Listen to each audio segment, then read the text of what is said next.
Kilo तुरई है, देखिए छील के धुल के अच्छे से रख लिया है।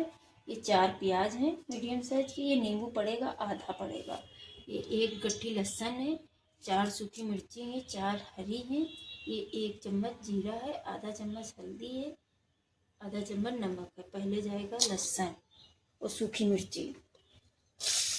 तेल गरम था, सूखी मिर्ची, जीरा, ये देखिए जीरा भी जा रहा साथ में। इसका टेस्ट लहसुन का और सूखी मिर्ची का जीरे का बहुत अच्छा आता है।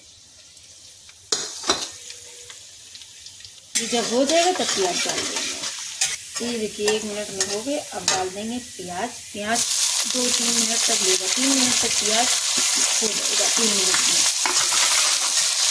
फिर आगे आपको दिखाते हैं। 3 मिनट में प्याज हो जाएगा लाल, तब आपको दिखाते हैं आगे। देखिए 3 मिनट में हो गया है प्याज। अब डाल देंगे इसमें तुरई। अब इसको मिक्स करके नमक, हल्दी पाउडर, लाल मिर्ची ये सब साथ में डाल देंगे।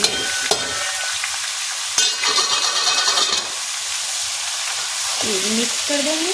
फिर 5-10 मिनट को तेज गैस पे इसको रख देंगे ढक के।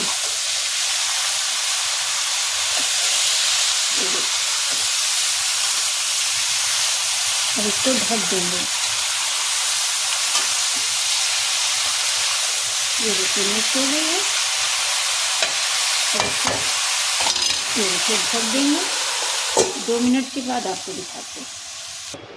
ये देखिए 5 मिनट के बाद खोल रहे हैं। देखिए पानी इसमें निकलता ही है।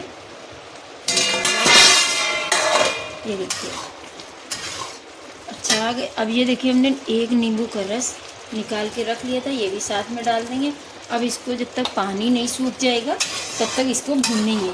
पानी पूरा सूख जाना चाहिए। ये देखिए चलाते रहेंगे, बीच बीच में आप देख लीजिएगा। अब खुला ही पकाएंगे, ढकना नहीं है। 5 मिनट 10 मिनट तक पकना है इसको, पानी तभी जलेगा। फिर आपको दिखाते हैं। ये देखिए 5 मिनट तक भूना तुरई की सब्ज़ी। ये देखिए बन के तैयार हो गई। ये देखिए तेल भी छोड़ दिया। ये देखिए बन के तैयार हो गई। ये देखिए अब गैस बंद करने जा रहे हैं। तुरई की सब्ज़ी बन के तैयार हो गई। ये देखिए 5 मिनट के बाद 5 मिनट तक भूनना है। ये देखिए तैयार हो गई।